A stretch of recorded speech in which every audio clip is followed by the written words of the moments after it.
Ano kayang gagamitin ko ngayon?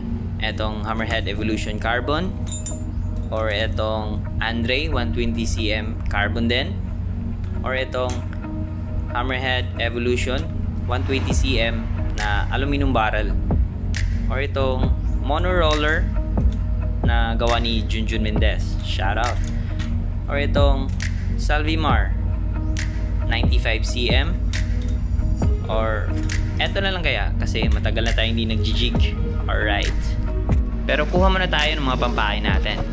Welcome back to my channel guys, AG here, at welcome din sa panibagong episode. Sa mga bago pa sa channel ko, please subscribe para palagi kayong updated sa mga bagong videos na ating ilalabas. Today's episode, mag-jig kami ng kapatid ko kasi naka-day off. Kaya gagawin namin lahat kung ano yung gustong gagawin namin. Papunta kami sa spot, medyo malayo kaya nakabangga kami. Let's get it on!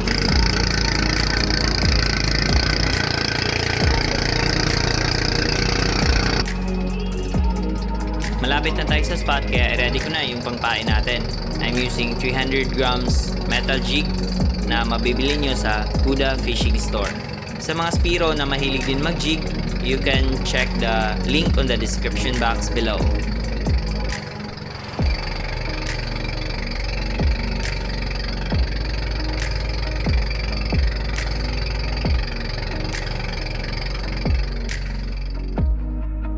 Pagkarating namin sa spot, ako na daw yung mauna kaya drop.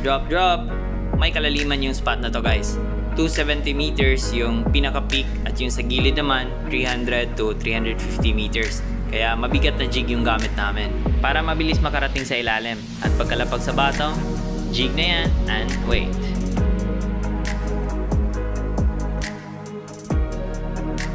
At this moment may nag-strike guys pero biglang na-unhook kaya dali-dali ako nag-reel para habulin niya. At yun, nag-strike ulit.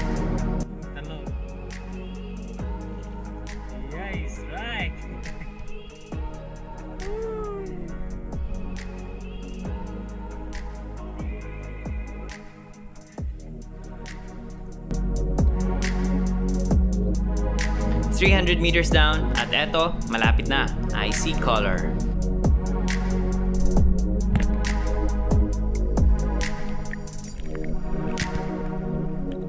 Barla kung tawagin to sa amin guys. Yung iba naman, aswang yung tawag nila. Dali-dali kong siningcure kasi kung pansin nyo, yung line ko nasa bibig niya. Ang talas pa naman ng mga ipin neto.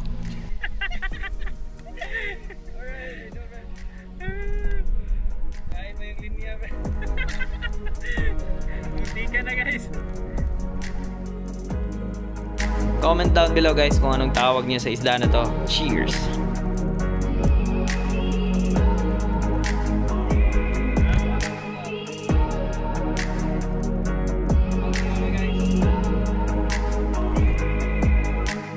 Pinutol ko pala yung mga nagasgasan na line para safe. And it's my brother's turn.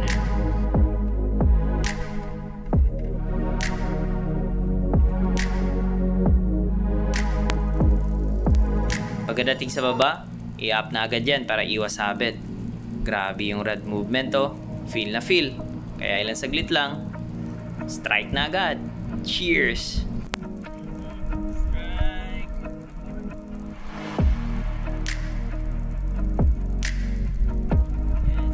Strike!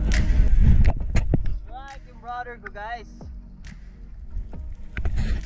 See you mamaya-maya kasi mga 300 meters deep pa yan. Right. Habang nagre-retrieve ng isda yung kapatid ko, tingnan nyo sa unahan guys. Ang daming dolphin.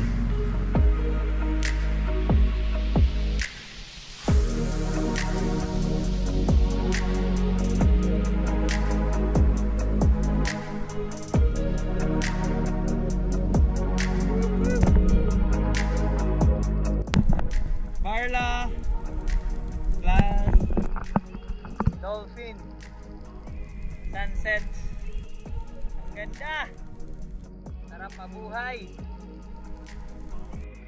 Full package, nature at its finest. At eto, malapit na ma-retrieve yung isda guys. I-gaff na yan to secure the fish, pero eto yung mga nangyari.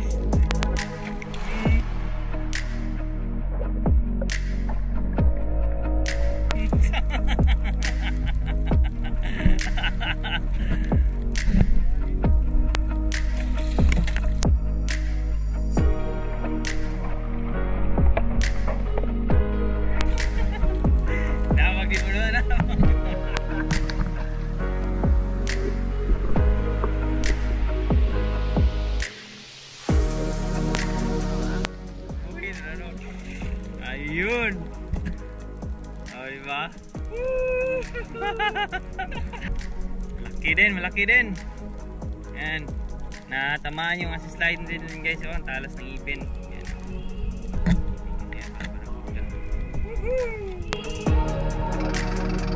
Ayos na to guys. Tag-iisa kami. Lumubog na yung araw. Kaya, let's go home. Pagkadating namin sa bahay, matik na yan, ihaw agad yung ulam namin ngayon at kumain na rin kami pagkatapos.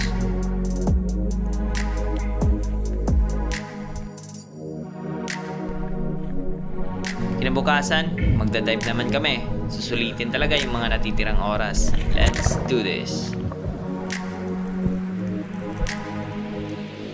Sa dive na to, nagsiangatan bigla yung mga baitfish. Yun pala, may isang king mackerel na papalapit. Sumalubong sa atin guys. Pero maliit, mga 4 to 5 kilo siguro to. Kaya hinayaan ko lang muna at palakihin pa natin. Kaya dumiretso na ako dun sa baba. Hindi pa nga tayo nakalapag guys. Pagtingin ko sa unahan, may dalawang king mackerel naman. Same size, around 4 to 5 kilos. Hayaan na muna yan.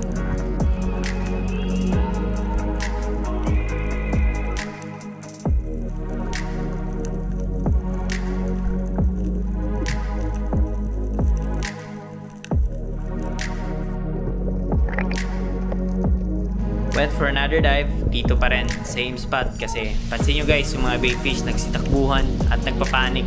May nangahan sa kanila, hoping for a bigger king mackerel this time.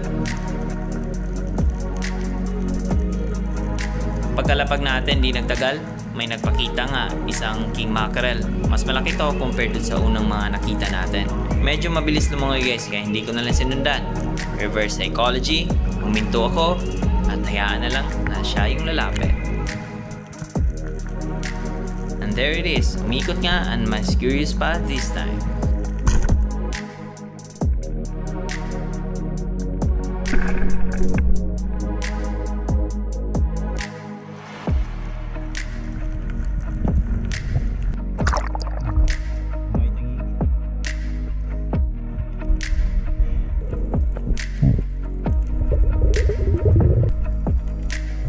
Our first fish of the day guys, a good size king mackerel or tangige.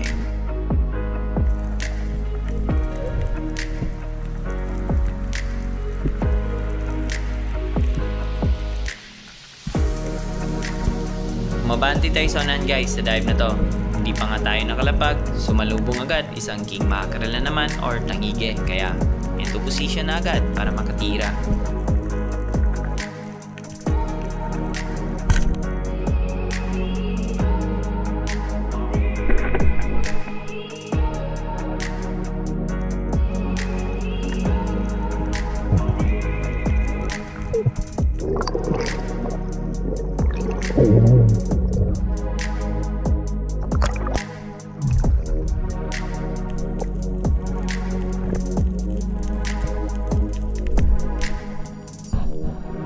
Our second fish of the day, another king mackerel na naman or tangige. On the boat you go.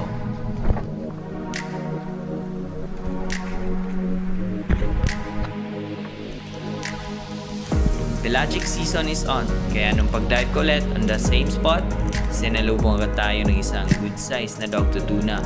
Within our range naman, pero ang bilis nakaliko kaya hindi ko na lang tinira. Magkikita pa tayo next time.